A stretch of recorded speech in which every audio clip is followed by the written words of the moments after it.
Meeting the Coaches rolls on here from St. Barnabas Church. Just about 20 more minutes on our program. Ryan Martin, Andrew Della, Piana back with you now, joined by the field manager of the Falmouth Commodores, Jarrod Saltalamacchia. Coach, I'll start off with this night has meant to you so far being here with the rest of the community. I mean, it's great. Just, when you're a coach, you're on the field, so you don't get to get in the stands and talk to the fans really that much. So being out here with the volunteers, with the interns, and a lot of the fans, and seeing these kids out here playing, wiffle ball. You don't see that very often. No. You see these kids out here actually playing the game and having fun doing it, so it's a great event. You mentioned playing for the love of the game and just having fun while you're still in a position to do so before baseball is taken seriously. How cool is it, again, being here, but in front of fans, get that fan Q&A and have a talk with them one-on-one, maybe for the first time since you took this head role? Yeah, I mean, that's kind of what I like to do is the Q&A stuff because, you can plan out a speech, you can talk about the things that are important, but, you don't know what's really important. So it's good to hear from the fans themselves and ask the questions. And I've had a lot of good questions, and I think tonight there were some good ones too. Sure. And you adjusting to your new role here as the head coach, maybe what's been the biggest thing that you've taken away from Bourne, now moving to this head coaching spot as we're over the halfway point? I was fortunate to coach over there. Scott did a great job. His energy, his thought process isn't too different from the way I thought, so I thought we got along just great. We both have our own kind of styles in that sense in that sense, he likes to argue with the umpires a lot. I'm less of an arguer because I was a catcher, so I knew how to get the umpires on my side. So I spent a lot of time going out and just kind of saying some certain things that the umpires, next thing you know, we're getting more calls, and calls are going our way. So I always felt like it's better to kind of get things with honey than vinegar. And, but other than that, I'm enjoying every minute of it. These kids are phenomenal. They want to be here. They want to play. We're right there. We're 10-10. You look at the 10 losses, and there's a lot of games that we could have won. One run, you know what I mean? So I think we fixed how to win the one-run games. Now we have to kind of go back and fix some of the pitching. I think that we have the arms to do it, no doubt about it.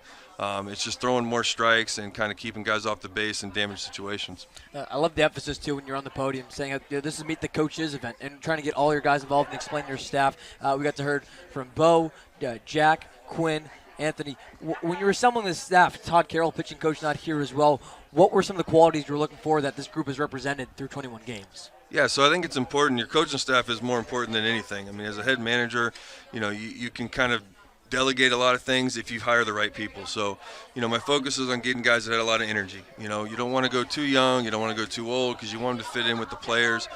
So Bo was obviously my first choice because he's got so much energy, the passion, the love for the game. His knowledge of the game is probably more than mine. He's been doing it a lot longer. So, and he has that college experience. So having that in the as a bench coach was important. Bringing in Anthony, he played for me, so I kind of had familiarity with him. But I know he's hungry. He wants to do this at the college level. He was doing it this year at the college level. So that experience and that hunger is important.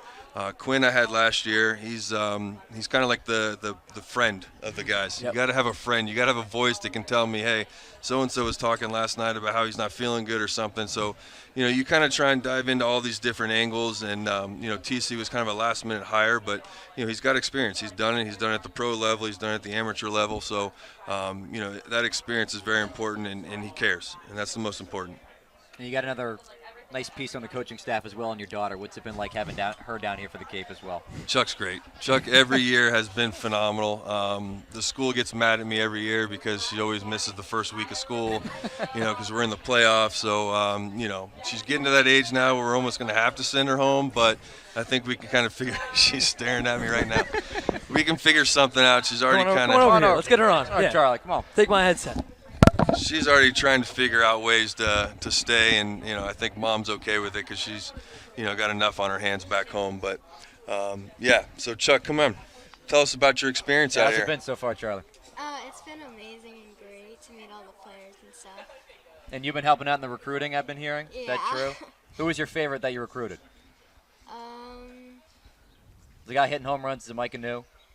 Probably Adrian Lopez. Okay, what's about Adrian that makes him so fun to be around? He's just really nice and his personality. What does he make you do before every at bat? He like gives me a fist bump and stuff. That's good stuff. And what happened last night when you weren't there to do the fist bump? He got a strikeout. So promise you'll be at the rest of the games this summer? Yeah. All right, really appreciate that. Thanks so much, Charlie. And for you, making that adjustment too from being at the high school level to now being back here. I know you've spent some time in Bourne. What's kind of that biggest adjustment from these high school guys now up to the collegiate guys? Well, I mean, the biggest adjustment, and it's not really adjustment for me, it's just kind of the coaching style, is the high school level. You know, I have a lot of knowledge that I can give those guys, but their athleticism and their talent isn't quite to where those guys are at the D1 level. So I feel like, you know, I'm not being utilized in the right way. So when I get out here, it's nice to be able to have that, you know, that verbiage or that language with those guys that they understand right away and they can do it. Because at this level, these kids are literally one, you know, step away from their dream of playing professional baseball. So, you know, just being able to kind of talk to them and just understand it's more of a mental game than it is a physical game at this point. So that's just kind of the transition I have. Yeah. Here alongside Commodores field manager Jarrod Saltalamacchia at Meet the Coaches Night at St. Barnabas and Main Street in Falmouth. Coach, thanks so much for joining us. And on behalf of everyone here, thanks so much for being here tonight. I appreciate it. And all these interns staring at us. Love it. Thanks so much, Coach. Appreciate the time. Thank you. We'll take a step away and be right back for our final thoughts here from Meet the Coaches.